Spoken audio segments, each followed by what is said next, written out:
आलिहि व सहबिहि व बारक वसल्लम की बारगाह बेकस पनाह में जिस तरीके से पढ़ाऊं बुलंद आवाज से मेरे साथ मिलकर पढ़ें। अस्सलातु वस्सलामु अलैका या रसूल अल्लाह। अगर सब मिलकर पढ़ेंगे तो हजारों दुरूद सलाम एक साथ बारगाह रिसालत में पेश हो जाएंगे। अस्सलातु वस्सलामु अलैका या नबी अल्लाह, अस्सलातु वस्सलामु अलैका या हबीब अल्लाह, व अला आलिका व अस्हाबिका या नूर अल्लाह, सल्लल्लाहु ताला अलैहि वसल्लम।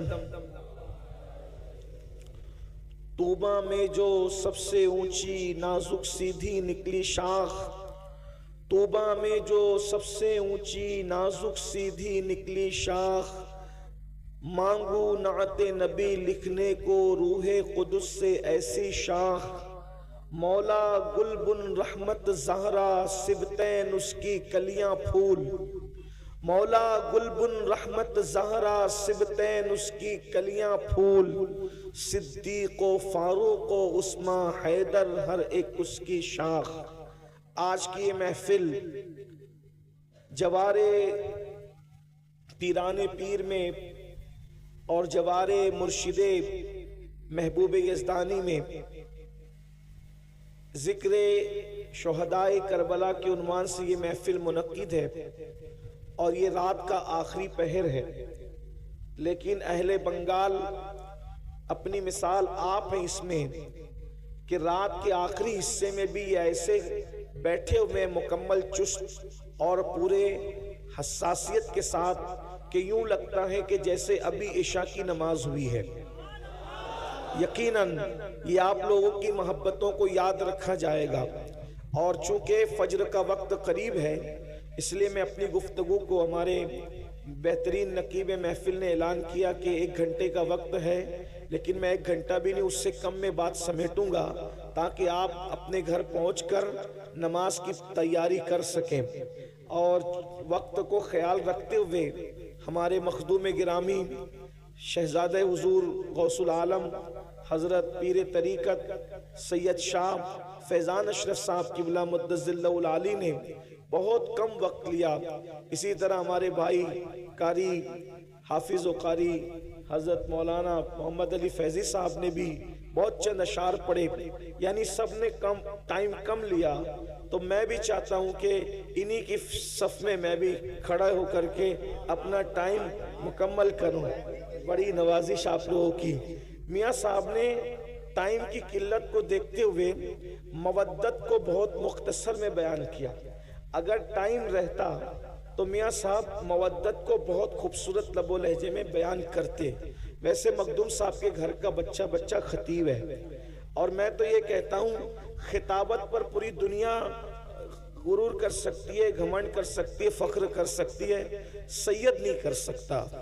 उसकी वजह यह है कि इमाम ज़ैनुल आबिदीन ने दिमश्क की जामा मस्जिद में कहा था, यजीद तू मेरे मुकाबले में अपने खतीबों को क्या खड़ा करता है। खतीब लोग अपनी खिताबत पे नाज करते हैं, खिताबत हमारे घराने की कनीज है। कनीजों पे तो फख्र नहीं होता ना, कनीजों पे फख्र नहीं होता, तो इसलिए इस पे कोई फख्र की बात नहीं। तो सैयद साहब क़िबला मखदूम साहब के शहजादे हैं, उन्होंने बड़ा मुख्तसर आपके सामने मवद्दत का तस्करा किया। अगर वक्त होता तो मजीद मवद्दत को खोलते, लेकिन चूंकि उन्होंने वक्त की किल्लत की वजह से नहीं किया तो मैं उन्हीं की गुफ्तगू को आगे बढ़ाता हूँ। कुरान कहता है मवद्दत करो किससे? रसूलुल्लाह के घर वालों से। और एक खास बात यह है, ये मवद्दत के अल्फाज इस शान के साथ कहीं और आपको नजर नहीं आएंगे। मवद्दत किसे कहते हैं? आसान जबान में मवद्दत, अल्लाह अकबर, जहां मोहब्बत हो वहां मवद्दत भी हो, जरूरी नहीं है, लेकिन जहां मवद्दत होती है वहां मोहब्बत जरूर होती है। इसलिए अब मोहब्बत और मवद्दत में फर्क क्या है, एक आसान जबान में समझने की कोशिश करें। बंगाल वाले से ज्यादा, बंगाल वालों से ज्यादा इस मिसाल को कोई नहीं समझ सकता। इसलिए कि बंगाल वाले पानी और दरिया के खाड़ी के समंदरों के किनारे रहते हैं, तो आप लोगों का मछलियों से ताल्लुक बहुत ज्यादा है। आपने देखा होगा कि मछली के दरिया के कई जानवर हैं, पानी के कई जानवर हैं, उसमें से एक मेंढक भी है, केकड़ा भी है, मछली भी है, लेकिन अपने ज़ौक़ के मुताबिक, उसको आप गाली मत समझिएगा, समझाने के लिए मैं बतौर ज़ौक़ ये बात कह रहा हूं कि मेंढक और केकड़ा ऐसे मुनाफिक हैं कि जब पानी में जाते हैं तो उनका जीवन पानी हो जाता है, लेकिन जब उनको बाहर निकाला जाता है तो वो सांस लेकर भी जी लेते हैं, इसलिए कि वो पानी से मोहब्बत करते हैं, सिर्फ मवद्दत नहीं करते। लेकिन जो मछली है, मछली पानी से मोहब्बत नहीं करती बल्कि मवद्दत करती है, मवद्दत। अगर कोई कहे मछली भी, अरे ये गंदले पानी में क्या पड़ी हो, चलो मोहम्मद अली फैजी ने तुम्हारे लिए मखमल का बिस्तर सजाया है, कफील अंबर ने तुम्हारे लिए शीश महल बनाया है, सैयद फैजान अशरफ साहब ने आपके लिए कुर्सी टेबल पर गद्दे लगाए हैं, जरा वहां चैन ले लो। मगर वो कितनी फीवर मोहब्बत करती है, वो कहती है मुझे पानी के अलावा कुछ समझ ही में नहीं आता, मुझे किसी का मखमली चादर नहीं चाहिए, किसी के गद्दे नहीं चाहिए, बल्कि मुझे तो सुकून सिर्फ पानी में मिलेगा और सिर्फ पानी में मिलेगा। उसके बाद लोग पानी से निकाल लेते हैं, वो तड़पती रहती है, तड़प तड़प के मर जाती है, किसी से दिल नहीं लगाती, मरने के बाद काट ली जाती है, काटने के बाद आग पे जला दी जाती है, जलाने के बाद पका ली जाती है, पकाने के बाद दांतों तले चबा चबा करके खा ली जाती है। लेकिन आप जानते हैं, जाकर के पूछो इल्म वालों से, जाकर के पूछो डॉक्टरों से, जाकर के पूछो हकीमों से, किसी खाने को खाकर इतनी प्यास नहीं लगती जितनी मछली को खाने के बाद प्यास लगती है। मछली बता रही है जब तक जिंदा थी तब भी पानी पानी करती थी, मर के पेट में आ गई, अब भी पानी से रिश्ता नहीं टूटा।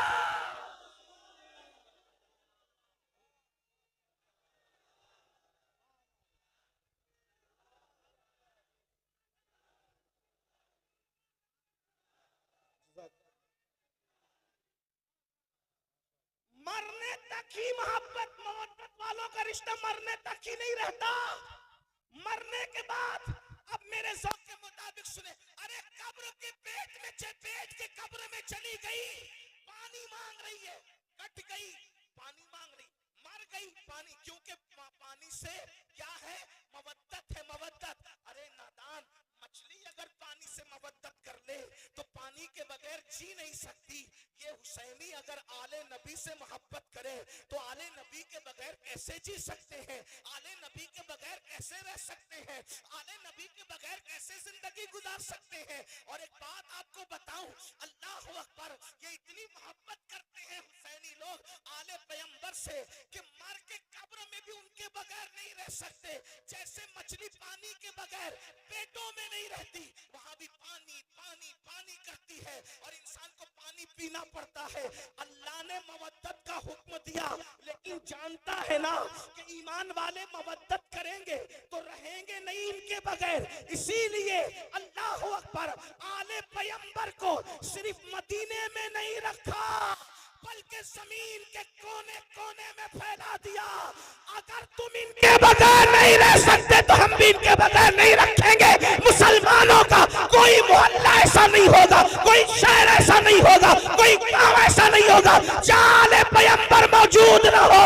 जहां जहां तुम्हारी बस्ती बसेगी वहां वहां आले पैगंबर वहां पहुंच जाएगा। हिंदुस्तान में इस्लाम बाद में फैलेगा, पहले ईमान वालों की ग़िज़ा आले पैगंबर मुहम्मदुर रसूलुल्लाह की औलाद मोइनुद्दीन अजमेरी की शक्ल में हिंदुस्तान पहुंच जाया करे। अंदाजा फरमाए, फिर कभी कुतुबुद्दीन बख्तियार काकी की शक्ल में आले रसूल आएंगे, फिर कभी महबूब इलाही की शक्ल में आएंगे, फिर कभी मखदूम अशरफ की शक्ल में आएंगे, फिर कभी साहिबुल बरकात की शक्ल में आएंगे, फिर कभी वारिस देवा की शक्ल में आएंगे। यानी तुम्हारे दरमियान, और तुम जमीन पे रहोगे तो भी वो तुम्हारे साथ रहेंगे, और जमीन के अंदर रहोगे तो भी तुम्हारे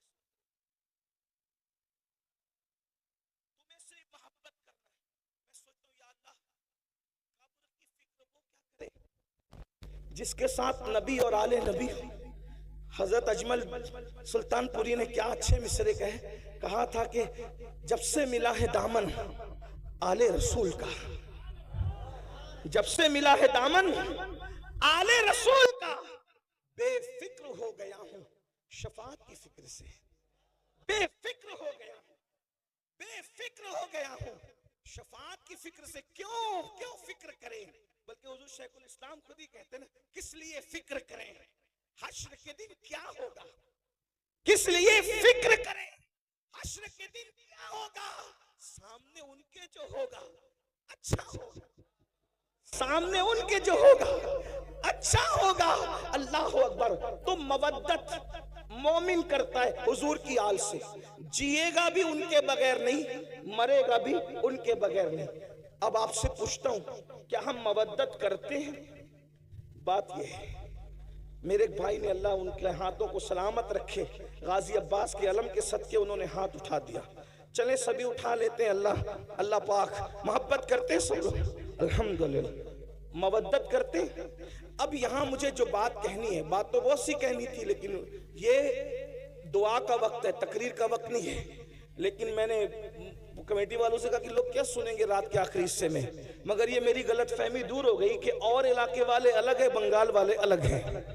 हाँ, ये सुनते और जिंदगी से सुनते, यानी रात के आखिरी हिस्से में भी तवज्जो आपकी, आप मवद्दत करते हैं। अब तवज्जो करना, मवद्दत में मछली की कोई औकात ही नहीं है।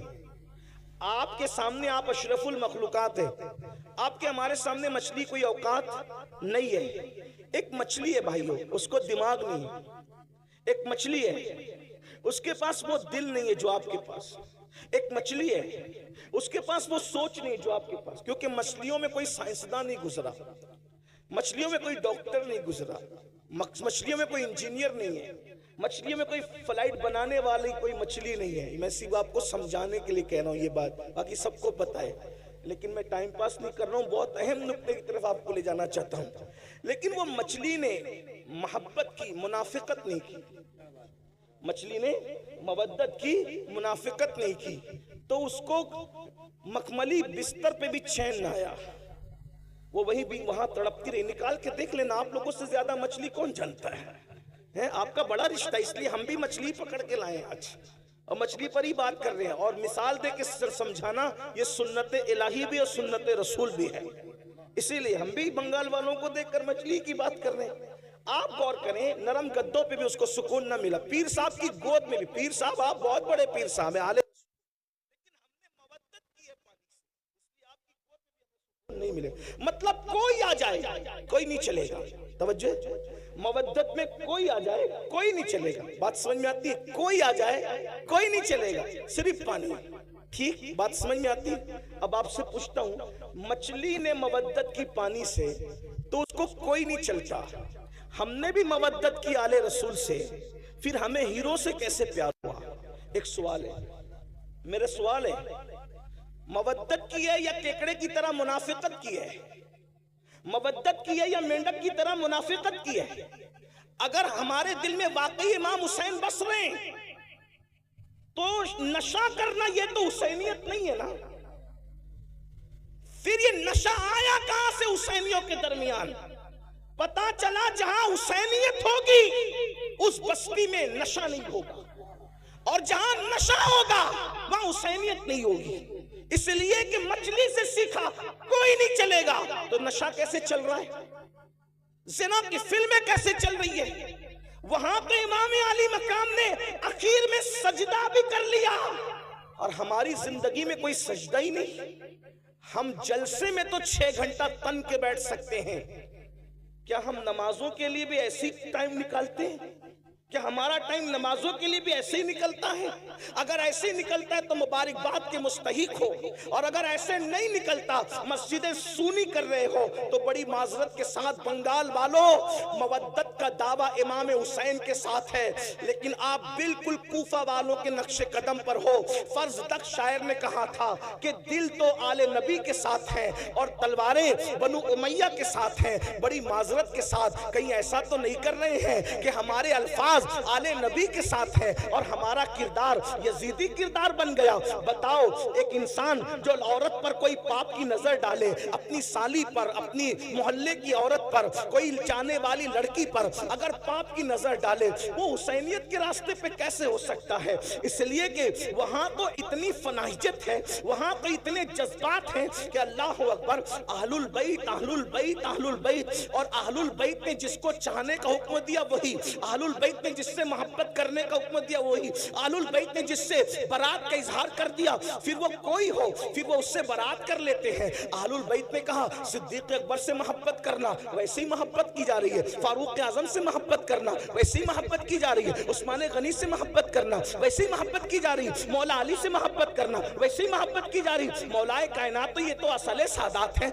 लेकिन तरतीब के एतबार से नाम आ गया तो मैंने पढ़ दिया। साद से मोहब्बत करना, सईद से मोहब्बत करना, अबू हुरैरा से मोहब्बत करना। आपसे पूछना चाहता हूँ मुसलमानों, जब हमें अल्लाह ने कुरान में मवद्दत का हुक्म दिया, कुदरत जानती है इस बात को, अल्लाह जानता है इस बात को, जो जिससे मोहब्बत करता है उसके नक्शे कदम पे चलता है, अल्लाह अकबर, उसके रास्ते पे चलता है। अंदाजा फरमाए, जब तुम अहलुल बैत से मोहब्बत करोगे, नफरत है, तुम्हारे दिल में कभी शराब से मोहब्बत पैदा नहीं हो सकती। अहलुल बैत से मोहब्बत करोगे, उनके दिलों में ज़िना की नफरत है, वो तो ज़िना का नाम सुनना भी नहीं चाहता। बड़ी माजरत के साथ आज 16-16, 17-17 साल के लड़के ज़िना की फिल्में देख रहे हैं। अपने मोबाइल के अंदर क्या देख रहे हो, क्या तक रहे हो? अल्लाह अकबर, बड़ी माजरत के साथ अल्लाह अकबर, इमाम हुसैन ने जो यजीद का बाइकाट किया है, उसकी सबसे बड़ी वजह क्या है?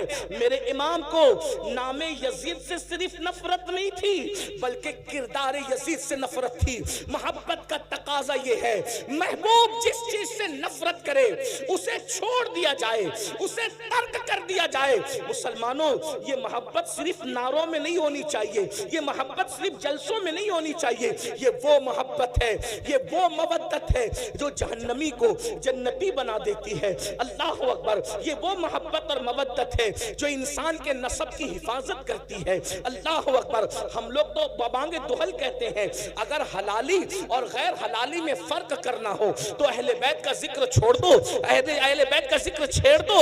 जिनके चेहरे खुशी से मचल जाएंगे इंशाअल्लाह वो हलाली है, और जिनके चेहरे बुझ जाएंगे तो फिर उसके बाद वो खुद ही अपने नसब की तहकीक कर ले, हम क्या कहें उसके बारे में। अल्लाह अकबर, जिनके दिलों में ईमान है उनके चेहरे खिल जाएंगे, जिनके दिलों में निफाक है उनके चेहरे बुझ जाएंगे। याद रखना, हर जमाने में अहलुल बैत से मोहब्बत की है मोमिनों ने, लेकिन किस तरह उनके नक्शे कदम पर चलते हुए हम लोग सिर्फ नारे नारे नारे नारों में इतने डूब गए अल्लाह अकबर कि हम तो हकीकतों को भूल गए, हकीकतों को फरामोश कर गए। अल्लाह अकबर, एक मछली से सबक लिया होता, मछली से, अल्लाह अकबर, उसने क्या मवद्दत का हक अदा किया, मरने के बाद भी उसने पानी की मोहब्बत को नहीं छोड़ा। हमें इमाम हुसैन कितना याद आते हैं, कब याद आते, कितना याद आते हैं, कब याद आते। खून हुसैन जो मैदान करबला में बहा है, कभी उसका एहसास किया?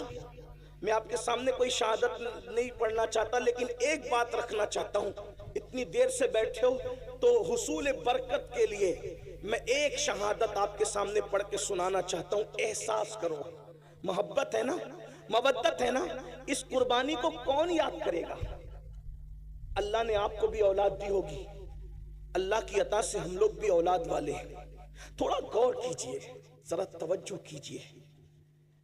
जब बकरीद के मौके पे अल्लाह ने कुर्बानी का हुक्म दिया तो उसमें भी रसूलुल्लाह ने हमें पाबंद कर दिया कि जानवरों के बच्चों की कुर्बानी नहीं होगी। तवज्जो तवज्जो फरमाओ, अल्लाह की राह में भी जानवर के बच्चे कुर्बान नहीं किए जाएंगे। ऊंट कम से कम 5 साल का चाहिए, क्योंकि 5 साल में ऊंट जवान होता है। उसके बाद का जो जानवर है वो कम से कम 2 साल का चाहिए, क्योंकि वो जानवर जिन्हें बकरा अरबी में कहते हैं वो 2 साल की उम्र में जवान होता है। उसके बाद का जो जानवर है जिसे उर्दू में बकरा कहते हैं, उसको कम से कम 1 साल का होना चाहिए, क्योंकि वो 1 साल में जवान हो जाता है, और उसके बाद फिर कोई जानवर नहीं चलेगा, इसलिए कि वो जवान होकर भी जवान नजर नहीं आता।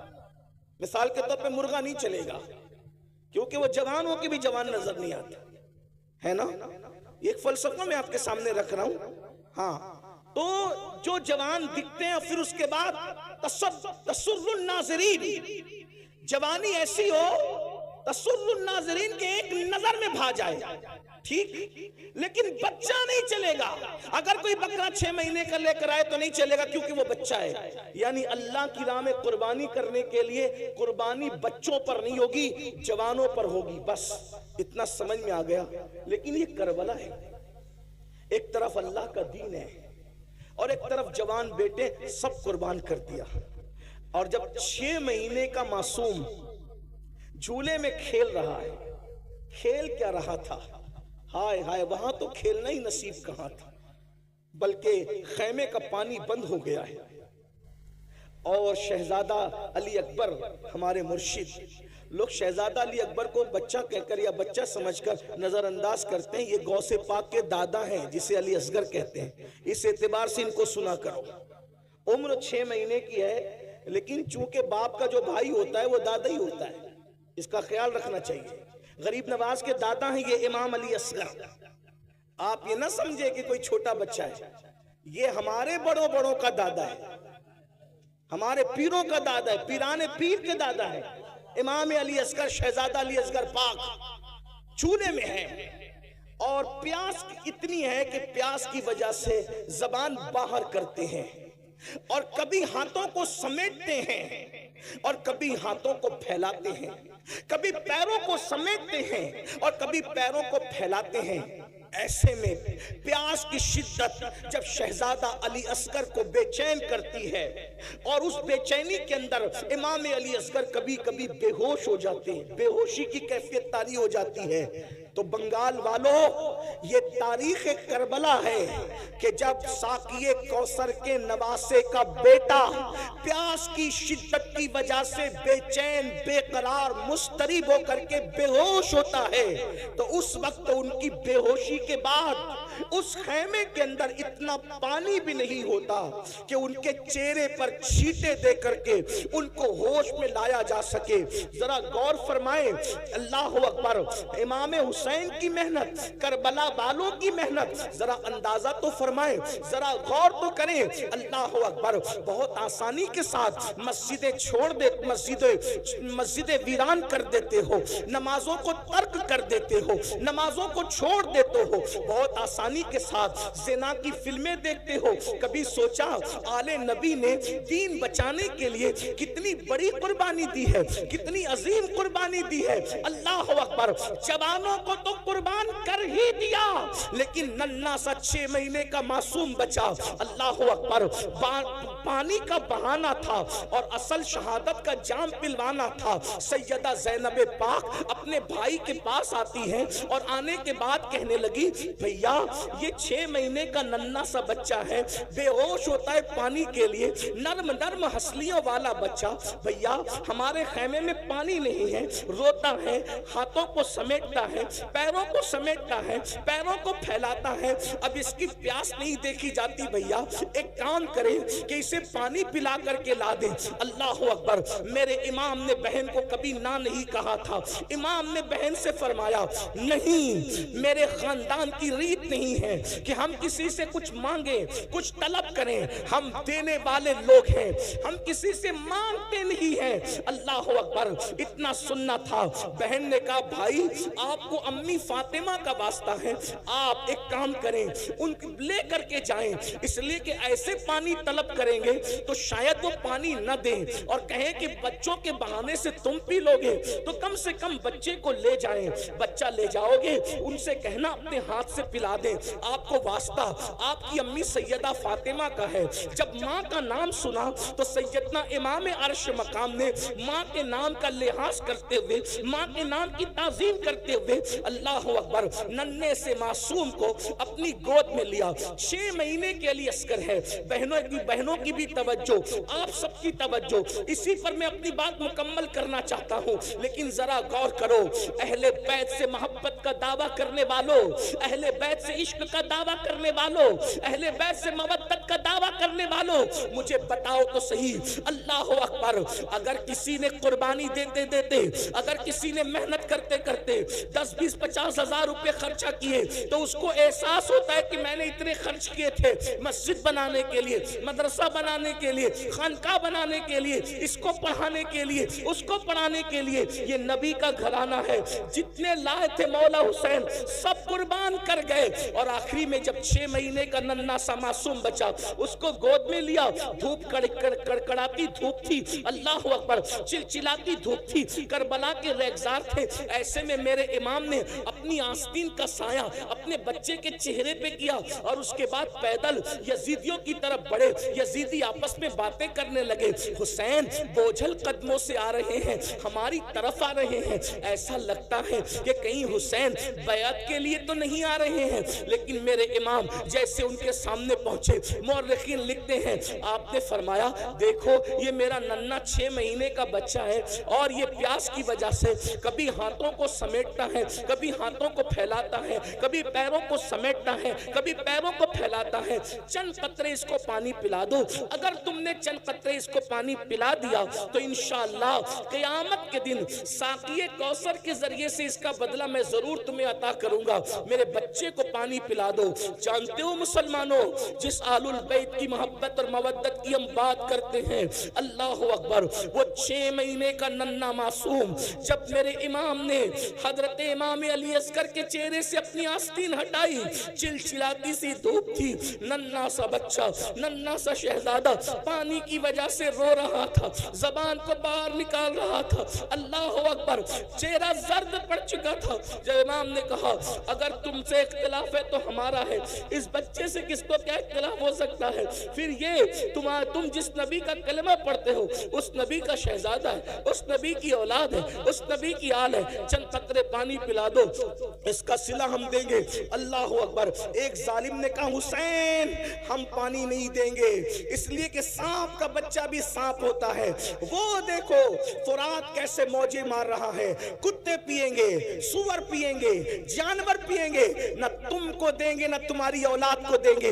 अगर पानी चाहते हो तो बैत कर लो, यजीद की बैत करो, और बैत नहीं करते तो हम तुम्हें पानी नहीं देंगे। इमाम ने फरमाया, एक फासिक और फाजिर, एक जानी और शराबी, एक बेनमाजी, एक दीन का मजाक उड़ाने वाला, उसकी बैत तो नहीं कर सकता। सब कुछ कुर्बान कर दूंगा लेकिन बेनमाजी की बैत नहीं करूंगा, शराबी की बैत नहीं करूंगा, जानी की बैत नहीं करूंगा, फासिक और फाजिर की बैत नहीं करूंगा, दीन के मुखालिफ की बैत नहीं करूंगा, दीन का मजाक उड़ाने वाले की बैत नहीं करूंगा, अल्लाह के कानून को पैरों तले रौंदने वाले की बैत नहीं करूंगा। सब कुर्बान कर दूंगा लेकिन उसकी बैत तो नहीं करूंगा।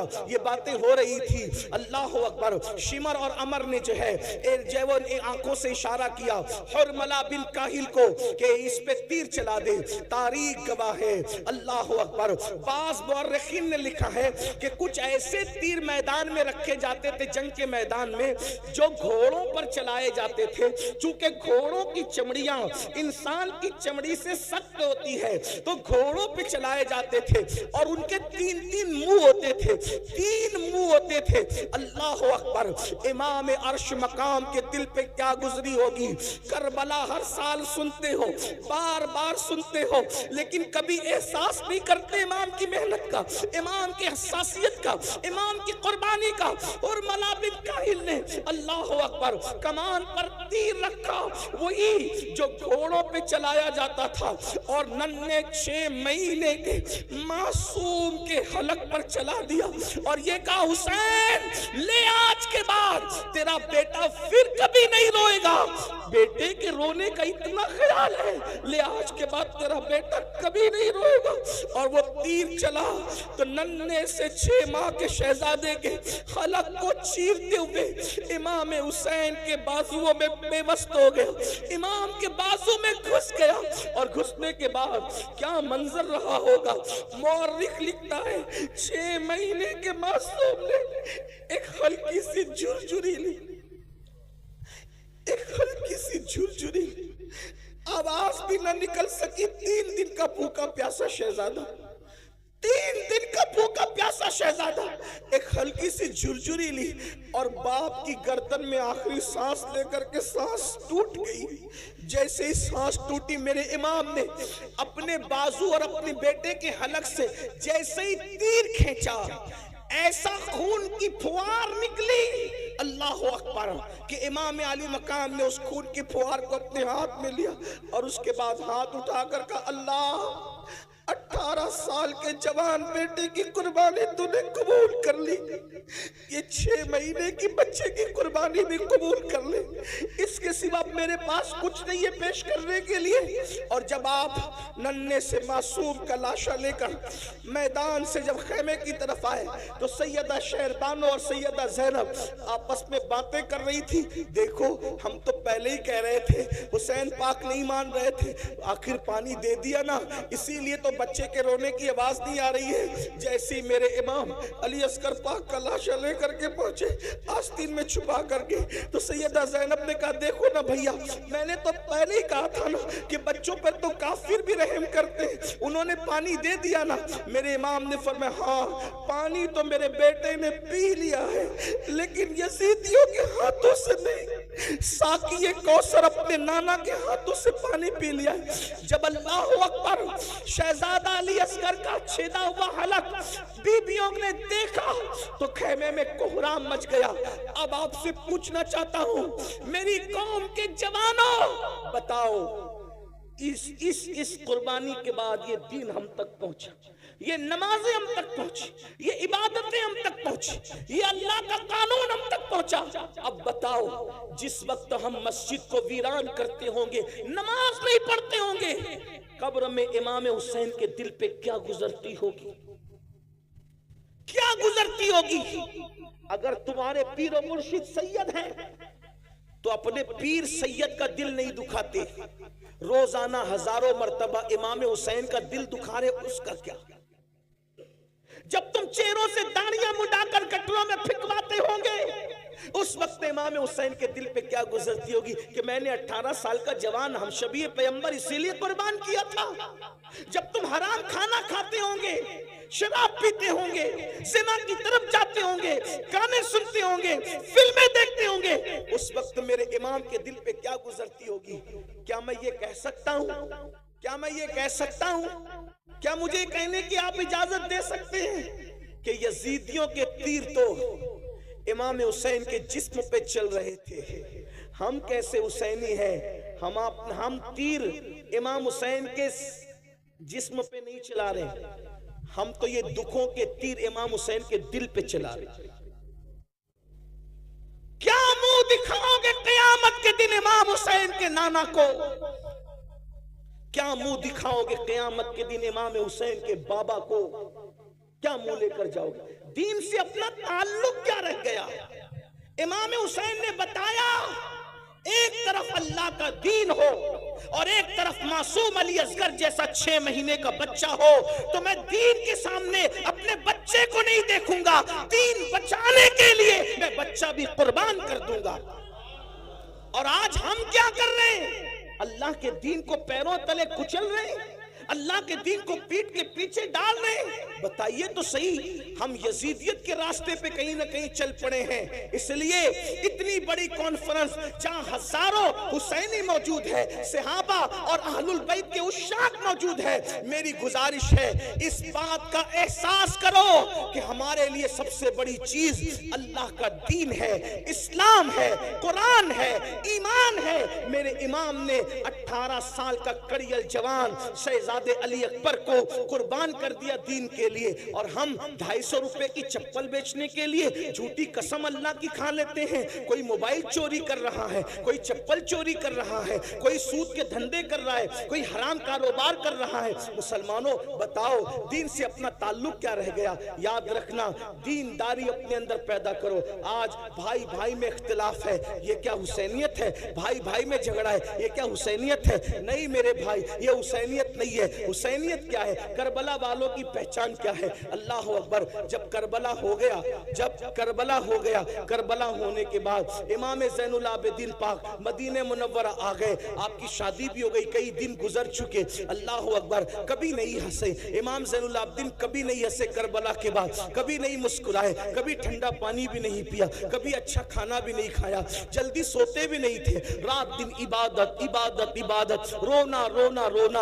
एक दिन ऐसा हुआ कि मदीने मुनव्वरा के अंदर कोई दौड़ते हुए आया और आने के बाद कहने लगा, इमाम इमाम, एक बंदा है जो करबला में था और अहले बैत पे उसने जुल्म किया था, वो मदीने मुनव्वरा आया है और मदीने के लोगों ने अपने दरवाजे बंद कर लिए, मदीने के लोगों ने अपने दरवाजे उसके लिए बंद कर लिए हैं। इमाम, कितनी खुशी की बात है कि सबने दरवाजे बंद कर लिए, न उसको कोई रहने को जगह देता है, न खाना देता है, न पानी देता है। इमाम ने सुना, वो खुशी खुशी बता रहा था कि आप लोगों का दुश्मन, आप लोगों का कातिल, आपके घरों को उजाड़ने वाला मदीने आया तो मदीने मुनव्वरा में जलील हो रहा है, न कोई घर दे रहा है, न कोई खाना दे रहा है, न कोई पानी दे रहा है। मेरे इमाम ज़ैनुल आबिदीन सैयद सज्जाद मज़लूम करबला सैयदुल आबिदीन ज़ैनुल आबिदीन अबुल अइम्मा सैयदना इमामुल मुहद्दिसीन इमाम ज़ैनुल आबिदीन ने फरमाया, वो कहाँ है? उसको बुलाओ, उसको बुला के ला।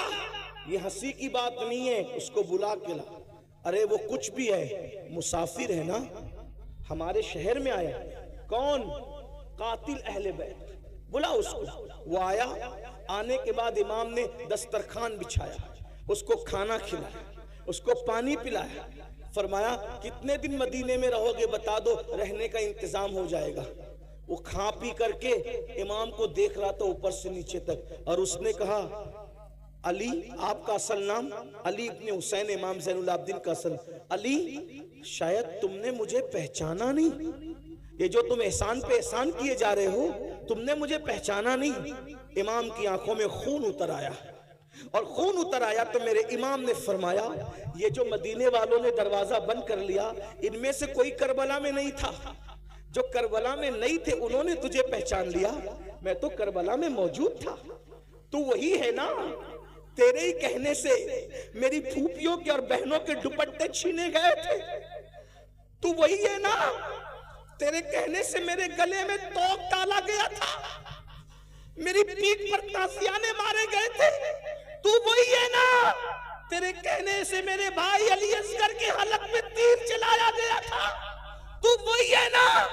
तेरे कहने पर इमाम ज़ैनुल आबिदीन ने फरमाया, मेरी पीठ के नीचे बीमारी में जो बिस्तर था वो तक खींच लिया गया था, चूल्हा तक लूट लिया गया था। तू वही है ना? वही है ना? वही है ना? उसने कहा, मैं तो वही हूं। कहा, जिन्होंने नहीं देखा उन्होंने पहचाना, मैंने तो तुझे देखा था, तेरे जुल्म सहे थे। कहा, फिर इमाम, जब आपने मुझे पहचान लिया तो फिर ये एहसान किस लिए कर रहे हैं? इरशाद फरमाया, जो कुछ तूने किया वो तेरे खून की खबासत थी, और जो हम कर रहे हैं ये हमारे खानदान की रिवायत है। हमारे दरवाजे पे अगर दुश्मन भी चल के आता है, इंतकाम तो अल्लाह लेगा तुम लोगों से, लेकिन चूंकि दरवाजे पर चल कर आए हो तो हम तुम्हें खाना खाए बगैर जाने नहीं देंगे। ये हुसैनियत है, ये करबला वालों का किरदार है। आपकी अम्मी से आपकी कितनी बनती भाइयों, वो बताओ। इमाम ज़ैनुल आबिदीन अपने बाबा को दुख देने वाले और अहलुल बैत पे जुल्म करने वाले जालिम को भी चौखट पे बुला के खाना खिला रहे, कहते हैं अल्लाह इंतकाम लेगा। आप बताओ, वहां दुश्मन के साथ ये सलूक है, ये इमाम हुसैन की तरबियत है। आज आप तो अपनी अम्मी की का भी एहतराम नहीं करते, आप अपने अब्बू का एहतराम नहीं करते, नात खानी करने वाले को 10-10 की, 20-20 की, 100-100, 500-500 की नोट लाके देते हो, मुकर्रिर को लाके देते हो, पीर साहब को लाके देते हो, क्या ऐसे खुशदिली के साथ अपने माँ बाप को भी लाके देते हो? कौन सी हुसैनियत पर हम अमल कर रहे हैं? माँ बाप दवा के लिए तरस रहे, उनको कहते हो डोकरी डोकरा, बुड्ढी बुड्ढा, हम तुम्हें कितना पाले, कितनी परवरिश करें, क्या सब कुछ कमा के तुम्हें पे खर्चा कर दें? माँ बाप की बद्दुआ लेते हो और यहाँ लाके नजराना देते हो। मैं सच्ची बात कहने वाला आदमी हूं, एक बात याद रखना, माँ बाप की बद्दुआ लोगे, किसी की दुआ तुम्हें कभी तरक्की नहीं दिला सकती। ये बात मैं हक कह जा रहा हूं, इंशाअल्लाह ये हमारे मखदूम साहब के शहजादे मेरी तायद करेंगे। माँ बाप की बद्दुआ लेकर, माँ बाप का दिल दुखा के, चाहे सैयद साहब की दुआ ले लो, चाहे पीर साहब की दुआ ले लो, चाहे इमाम साहब की दुआ ले लो, चाहे किसी वली की दुआ ले लो, अगर माँ बाप नाराज है, किसी की दुआ तुम्हें तरक्की पे नहीं ले जा सकती। अपने आप में डूब के सोचो, क्या ताल्लुक है माँ बाप से? माँ बाप बीमार पड़ते हैं तो मुंह छुपाते फिरते हो कि दवा खाने का बिल ना भरना पड़े। बीवी के लिए कपड़ा लाना है तो 4-4 हजार का ड्रेस लाएंगे, और माँ बाप के लिए 500 रुपए का। अरे बुढ़ा बुढ़ी को क्या जरूरत है, उनको थोड़ी कोई जवानी आ रही है। क्यों भाइयों, बुढ़ों को दिल नहीं होता? कभी अपने बचपन पे भी तो ख्याल करो, जब हम बच्चे थे तो हमारे माँ बाप अपने लिए कपड़े नहीं बनाते थे। पहले वो अच्छे से अच्छा लिबास हमारे लिए खरीदते थे, पहले अच्छी से अच्छी चप्पल हमारे लिए खरीदते थे। अगर खाना भी बनता था तो बाप के साथ खाते थे, अम्मी के साथ अच्छी वाली गोश्त की बोटी अम्मी हमें खिलाती थी, और जो बचता था वो खुद खाती थी। कभी कभी घर में मिठाई आती थी, हमें खिला देती थी, खुद नहीं खाती थी। ये हमारी माओ ने हम पे एहसान किया। भाइयों, हम पेशाब कर देते थे सर्दियों में, तो गीले बिस्तर पर, पेशाब वाले बिस्तर पे मां सोती थी, ठंडे ठंडे बिस्तर पे, और हमें अपने सीने पे सुलाती थी, खुश्क बिस्तर पे सुलाती थी। हुसैनियों, अहलुल बैत से मोहब्बत करते हो, क्या ताल्लुक है माँ बाप से? अरे जिससे, जो माँ बाप का वफादार नहीं, वो अहले बैत से सच्ची मोहब्बत नहीं करता। अहलुल बैत क्या है? इनसे मोहब्बत की तो इनके किरदार पे अमल करो। इमाम हसन ने, तवज्जो कर, टाइम अब खत्म होता है लेकिन सुन ले, इमाम हसन ने पूरी जिंदगी, इसी बात पूरी कर रहा हूं, इमाम हसन ने अपनी पूरी जिंदगी में अपनी अम्मी सैयदा फातिमतुज़ ज़हरा के साथ एक बर्तन में बैठ के खाना नहीं खाया। इसको सुनने, कुछ याद रहे न रहे, इसको याद रखना। इमाम हसन ने अपनी अम्मी के साथ एक प्लेट में, एक बर्तन में कभी खाना नहीं खाया। और उनकी अम्मी क्या थी भाइयों? सैयदा तैयबा ताहिरा आबिदा जाहिदा राकिआ साजिदा नकिया तकिया उम्मे अबीहा। ऐसी शान वाली खातून के जिसके लिए अल्लाह के रसूल उठ के खड़े हो जाए। गौर तो करें, क्या शान है उनकी, जिनके घर में इजाजत के बगैर जिब्रील ना आए। क्या शान है उनकी। अगर चक्की चलाते चलाते आंख बंद हो जाए तो फरिश्ते जिसकी चक्की चलाए, झूला झुलाते झुलाते आंख बंद हो जाए तो फरिश्ते जिसके बच्चों को झूला झुलाए। क्या शान है उनकी अम्मी की। अरे भाइयों, नेकों के साथ खाने की तो बड़ी फजीलत है, लेकिन इमाम हसन ने कभी अम्मी के साथ खाना, यानी एक प्लेट में नहीं खाया। किसी ने कहा, हसन तुम्हारी अम्मी तो बड़ी नेक थी, नेकों के साथ खाने की भी एक फजीलत है, तुमने माँ के साथ खाना क्यों नहीं खाया? तो इमाम हसन कहते हैं, गुस्ताखी ना हो जाए, गुस्ताखी से बचने के लिए मैंने माँ के साथ खाना नहीं खाया। मतलब क्या गुस्ताखी? तो फरमाया, मैं सोचता था हो सकता है मेरी अम्मी की नजर किसी लुकमे पे पड़े बर्तन में और मुझे खबर ना हो, और वही लुकमा मैं उठा के मुंह में डाल लूं, तो माँ के आगे का लुकमा अगर मैं अपने मुंह में डाल लूंगा तो अम्मी की बेअदबी ना हो जाए। माँ की बेअदबी से बचने के लिए मैंने माँ की प्लेट में एक साथ कभी उसके साथ खाना नहीं खाया। ये इमाम हसन का अदब है। और आजकल के लड़के माँ को गाली देते, माँ बाप को घर से निकालते। कितने वो माँ बाप है जो मस्जिदों के जीनों पे बैठकर, मंदिरों के जीनों पे बैठकर, सिग्नलों के पास खड़े रहकर भीख मांगते हैं बुढ़ापे में।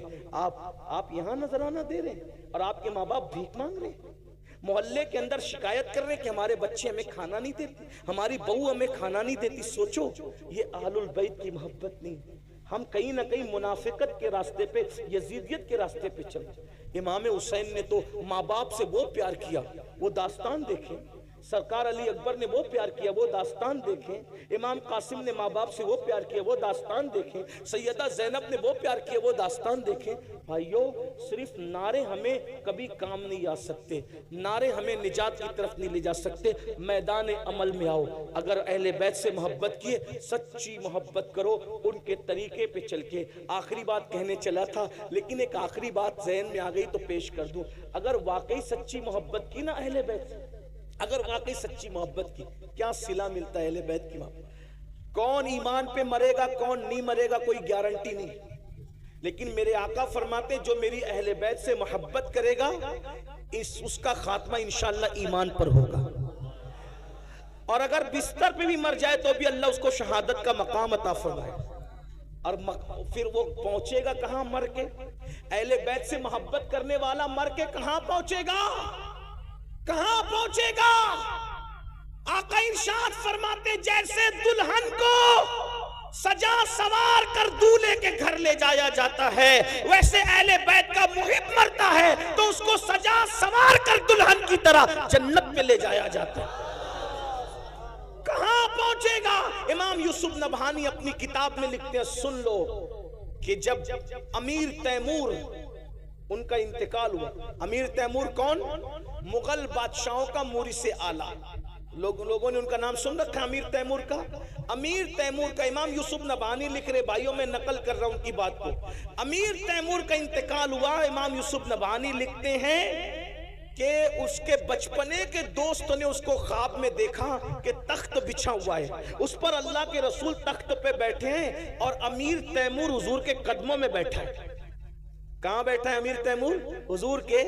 भाइयों, यहाँ पीर के कदमों में बैठने का मौका मिल जाए तो आदमी सोचता है मैं मुकद्दर का सिकंदर हूं कि मुझे पीर के कदमों में बैठने का मौका मिल गया है ना। लेकिन कुर्बान जाए, हाय हाय हाय, अमीर तैमूर को क्या मकाम मिला मौत के बाद? हुजूर के कदमों में बैठा है। तो बचपने के दोस्त ने रश्क करते हुए कहा, ओ दुश्मने खुदा, तेरा कौन सा ऐसा अमल था जो तू रसूलुल्लाह के कदमों में मर के पहुंच गया, हुजूर के कदमों में पहुंच गया? इससे पहले कि तैमूर कुछ कहते, आका ने खुद फरमाया, अरे ये कुछ भी था, मेरी अहले बैत से मोहब्बत करता था, इसको इसलिए मकाम अता किया गया। ये अहले बैत की मोहब्बत का सिला है। इसलिए मेरे भाइयों, गुनाह से तौबा करो। आज की महफिल तौबा की महफिल बन जाए। गुनाहों से बचो, नमाज के पाबंद बनो, नमाज की पाबंदी करो।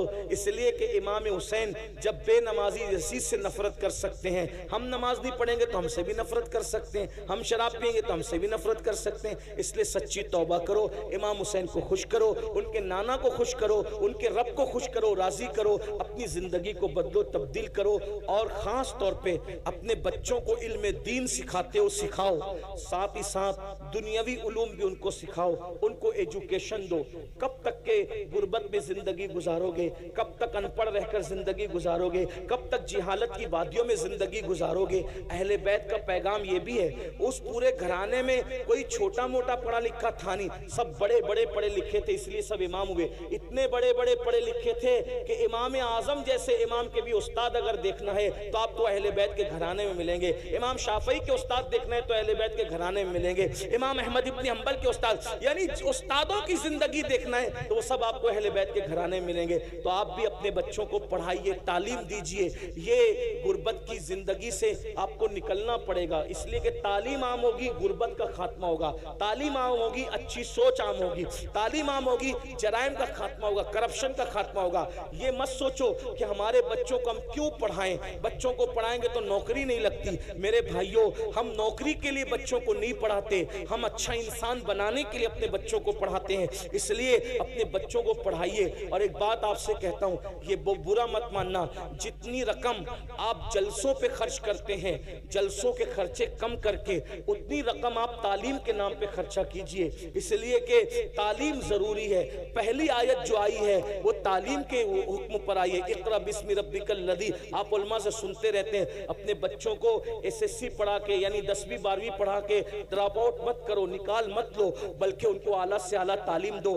दीन पढ़ाकर उनको मीडियम स्कूल के अंदर दाखिले कराओ, इंग्लिश मीडियम स्कूलों में दाखिले कराओ, दीन के साथ उनको दुनिया पढ़ाओ और दुनिया के साथ उनको दीन पढ़ाओ। आपका बच्चा आईएएस बनना चाहिए, आईपीएस बनना चाहिए, वकील बनना चाहिए, इंजीनियर बनना चाहिए, डॉक्टर बनना चाहिए। कितना बड़ा अलमिया है ना मुसलमानों, हमारा बुढ़ा भी मरता है तो काफिरों का चेहरा देखते देखते मरता है, और हमारा बच्चा भी पैदा होता है तो काफिर का चेहरा सबसे पहले देखता है। आखिरी में भी काफिर डॉक्टर का चेहरा देखा और पहले भी काफिर डॉक्टर का चेहरा देखा। क्या ये नहीं हो सकता कि हमारे मोमिनीन कलेमा पढ़ने वाले बड़े बड़े डॉक्टर हों, ताकि बच्चा पैदा होके पहले मोमिन ही का चेहरा देखे, और हमारा मरने वाला बुढ़ा भी मरते मरते भी किसी मोमिन का चेहरा। ये सारी बातों पे कब गौर करोगे? आप तो बिरादरी के नाम पे लड़ते हो, सिलसिले के नाम पे लड़ते हो, मोहल्लों के नाम पे लड़ते हो।